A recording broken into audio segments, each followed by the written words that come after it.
بسم الله الرحمن الرحيم والصلاة والسلام على أشرف الأنبياء والمرسلين وعلى آله وصحبه أجمعين أما بعد أعوذ بالله من الشيطان الرجيم بسم الله الرحمن الرحيم ادعو إلى سبيل ربك بالحكمة والموعظة الحسنة۔ ایک شعر ہے، یقی محکم عمل پہ ہم محبت فاتح عالم، جہاد زندگانی میں یہ ہے مردوں کی شمشیر۔ معزز و موقر علماء کرام، آپ یہاں تشریف فرما ہیں صرف اس وجہ سے کہ دعوت کے اس میدان میں اس کاز کو کیسے آگے بڑھایا جائے، اس پر غور و خوض کیا جائے، جس کے لیے علماء کرام اپنا اپنا تاثر پیش کر رہے ہیں۔ جہاں کہیں کوئی کمی نظر آ رہی ہے اس کو بھی بتایا جا رہا ہے، بیشی ہو رہی ہے اس کو بھی بتایا جا رہا ہے۔ دعوت کا میدان کافی اہم میدان ہے اور اس میں صبر و ضبط سے کام لینا بے حد ضروری ہے۔ جیسا کہ شروع میں یہ بات سامنے آئی ہے کہ بہت ایسی بستی ہے جہاں پر علماء کرام جاتے ہیں، سفر کی صعوبتیں بھی ان کو برداشت کرنا پڑتا ہے۔ سردی کے راتوں میں بھی ہم لوگوں نے سفر کیا ہے اور پرخطر راستے جہاں پر 10 بجے کے بعد جانا آنا بالکل ممنوع ہے، اور ایسے وقت میں اگر خاص طور سے ہمارے جو طبقہ کے لوگ ہیں اگر وہ جاتے ہیں تو لوگوں کی زیادہ گہری نظر ہوتی ہے ان کے اوپر۔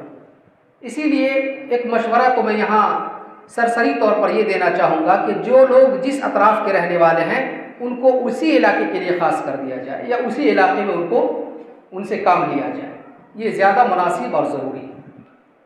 اب کوئی آدمی مدھوبنی کے ہیں اور اس کو بھیج دیا جاتا ہے پیغمبر پور کے عشاء کی نماز کے بعد آنے میں بہت سارے لڑکے آنا نہیں چاہتے ہیں، سگونا بھیج دیا جاتا ہے۔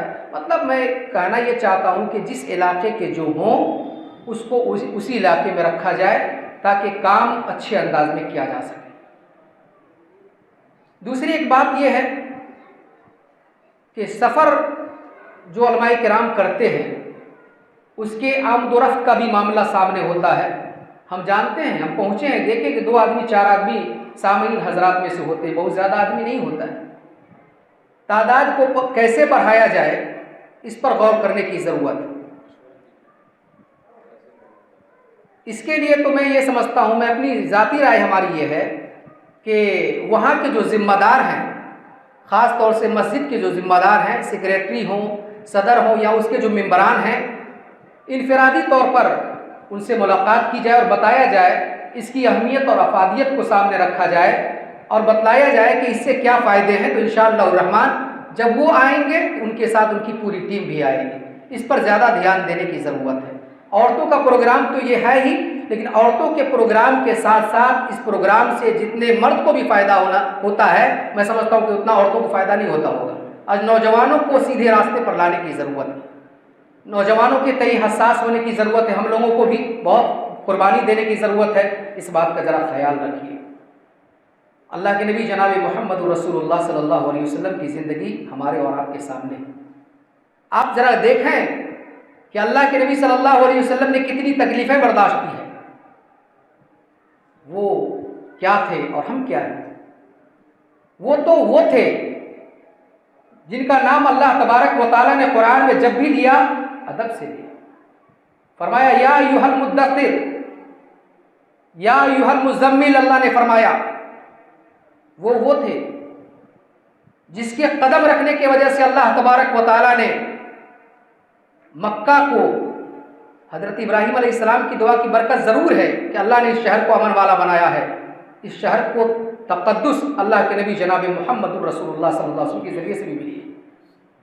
یہ وہ ہے جس کے سواری کے رکاب کو جبرائیل تھامتے ہیں، جن کا چرچا آسمان میں ہوتا ہے، زمین میں ہوتا ہے، پورے کائنات میں ہو رہا ہے، کوئی سیکنڈ کوئی منٹ ویسا نہیں ہے جس میں اللہ کے ساتھ محمد رسول اللہ کا تذکرہ نہ کیا جا رہا۔ تکلیف ان کو بھی آئی ہے اس میدان میں، اس میدان میں تکلیف ان کو بھی آئی۔ آج سوشل میڈیا کا زمانہ ہے، میں اعتراض نہیں کرتا ہوں کسی پر، حالانکہ اگر اس سے فائدہ اٹھایا جائے تو بہت سارا فائدہ ہو سکتا ہے۔ فائدہ کے بجائے نقصان تو ہو ہی رہے ہیں، فائدہ کی طرف توجہ دینے کی ضرورت ہے۔ اللہ کے نبی کے زمانے میں سوشل میڈیا کا زمانہ نہیں تھا، لیکن آپ نے جس پلیٹ فارم کا انتخاب کیا ہے وہ پلیٹ فارم کسی سوشل میڈیا سے کم نہیں ہے۔ اب غور کیجئے، جب اللہ تبارک و تعالیٰ کے جانب سے یہ حکم دیا گیا کہ آپ کھلم کھلا دعوت و تبلیغ کا کام لوگوں میں کیجئے، تو اللہ کے نبی کوہ صفا پر آئے اور آپ نے لوگوں سے کہا یا صباحا، ایک آواز لگائی، ایک پیغام تھا، سب لوگ آئے، جو لوگ نہیں آ سکے اس نے اپنے قاصد کو بھیج دیا، اپنا نمائندہ بھیج دیا کہ ذرا پتہ لگاؤ کہ محمد کیا کہنا چاہتے ہیں۔ اور اللہ کے نبی جناب محمد رسول اللہ صلی اللہ علیہ وسلم ایک پہاڑ پر کھڑے ہیں جس کا نام کوہ صفا ہے، اب وہاں پر کھڑے ہو کر آواز لگاتے یا صباحا، لوگوں آؤ۔ جب سب لوگ جمع ہو گئے تو آپ نے ایک پیغام پہنچایا کہ لوگوں ایک بات بتاؤ، مجھے مانتے ہو؟ کہا کہ مانتا ہوں۔ جانتے ہو؟ کہا پہلے سے جانتا ہوں۔ کہا کہ میرے اندر کوئی جھوٹ تم نے دیکھا ہے؟ کہا نہیں، میں نے آپ کو امین پایا ہے، میں نے آپ کو دیانت دار پایا ہے، میں نے آپ کو اچھا پایا ہے، میں نے آپ کو بھلا پایا ہے۔ یہ کہا کس کو جا رہا ہے اور کہنے والے کون لوگ ہیں، اس بات کو بھی سامنے رکھنے کی ضرورت ہے۔ یہ وہ لوگ جو آپ کی تعریف کر رہے ہیں، آپ کی بڑائی کر رہے ہیں۔ کہا اتنا مانتے ہو؟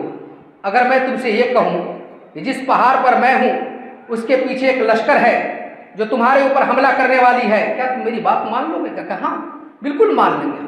کہا جب تم اتنا ماننے کے لیے تیار ہو اور مجھے تم اتنا جانتے ہو، قولوا لا الہ الا اللہ تفلحوا تملکوا العرب والعجم، اے لوگوں جب اتنا مانتے ہو تو میں تم سے کہتا ہوں کہ تم ایک بار لا الہ الا اللہ کہہ دو، اللہ کی توحید کی طرف آ جاؤ۔ اور اسی پیغام کو پہنچانے کی ضرورت ہے۔ میں نے علامہ اقبال کے شعر میں کہا، اگرچہ بت ہے زمانے کی جماعت کی آستینوں میں، اگرچہ بت ہے جماعت کی آستینوں میں، مجھے ہے حکم اذاں لا الہ الا اللہ۔ آج علماء کو بھی بیدار ہونا ہے، اس تکلیف کو، اس صعوبتوں کو برداشت ہونا ہے۔ اگر یاد رکھیے، اگر آپ کی تھوڑی بہت تکلیف سے اگر اللہ تبارک و تعالی ہماری محنت اور کاوشوں کو اگر قبول فرما لیتا ہے تو میں سمجھتا ہوں کہ ہماری نجات کے لیے یہ چیز اللہ تبارک و تعالیٰ کے نزدیک بہت بڑی چیز ہوگی۔ اللہ تعالیٰ سے ہماری دعا ہے کہ اللہ، ابھی ہم کو مشائخ حضرات جو بھی ہیں ان سے سننا ہے، ہم تو آپ کے سامنے آتے ہی رہتے ہیں، اللہ ہم تمام لوگوں کو نیک سمجھ کی توفیق عطا فرمائے، علماء کرام کو صبر و تحمل کے ساتھ اس میدان میں کام کرنے کی اللہ تعالیٰ توفیق عطا فرمائے۔ اس کا بدلہ دنیا میں تو لوگ نہیں دے پائیں گے، لیکن آخرت میں اللہ تعالیٰ اس کا بہتر بدلہ آپ کو عطا فرمائے گا۔ اقول قولی ھذا واستغفر اللہ لی ولکم ولسائر المسلمین۔ سبحان ربک رب العزۃ عما یصفون وسلام علی المرسلین والحمد للہ رب العالمین، والسلام علیکم ورحمۃ اللہ وبرکاتہ۔